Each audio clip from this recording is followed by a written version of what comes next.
الأيام دي طفح علينا شوية ناس كده غريبة. عندك كركم أفندي الأصفر، وعندك مسيلمة الكذاب، وطلع لنا كمان في المصدر جديد آه، فنان أتذكر اسمه، منير مكرم، مراد مكرم، مراد مكرم. الناس دي زي ما تكون متوزع عليها سكريبتات. اطلع شكك في استاد الأهلي، واطلع شكك في ذمة محمد كامل، واطلع شكك إن الكابتن محمود الخطيب بيتنصب عليه في موضوع الاستاد. حاجة غريبة يعني. مستوى الإعلام في مصر وحتى مستوى العداء اتدنى وبقى نزل في الأرض. حاجة غريبة الشكل. طلع من المكرم يقول لك مراد مكرم يقول لك الفلوس مش كل حاجة. طب ما احنا عارفين ان الفلوس مش كل حاجة. الأهلي أول من بدع الجملة دي اللي انت قلتها عشان خاطر الزمالك يتعادل مع الأهلي، طلع يقول الفلوس مش كل حاجة. عارفين الفلوس مش كل حاجة. ومن هنا جت جملة الأهلي بمن حضر. الأهلي لما كان بيطلع بربع فرقة ولا بنص فرقة كأس عالم ولا في بطولة بتاع كان بيطلع بياخدها ويجي. احنا عارفين إن الفلوس مش كل حاجة والله العظيم.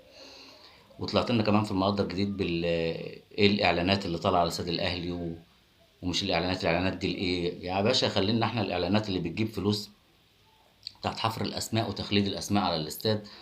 الحاجات دي خليها لنا احنا، خليها لنا. وانت خليك في حملتك بتاعت مش عايز قرض يا بيه، اتبرع ولو بجنيه. اتبرع انت مع نفسك، لموا الناس عندكم بدل ما انت شاغل نفسك بالاستاد الاهلي وحارات الاهلي. لموا بعضكم كده واعملوا زي جمعيه كده وفيدوا ناديكم اللي مش ما فيهوش لغايه دلوقتي فلوس. انت عايز تاخد له قرض ب 750 مليون.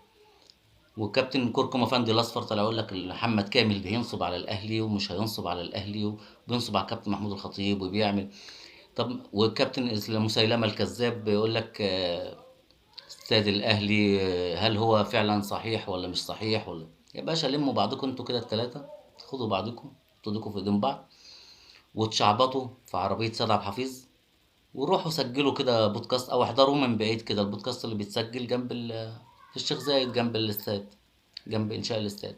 وشوف ان كان فعلا في اجراءات بتتاخد ولا لا، في حاجات بتحصل ولا ما فيش حاجه بتحصل. الموضوع مش بعيد يعني.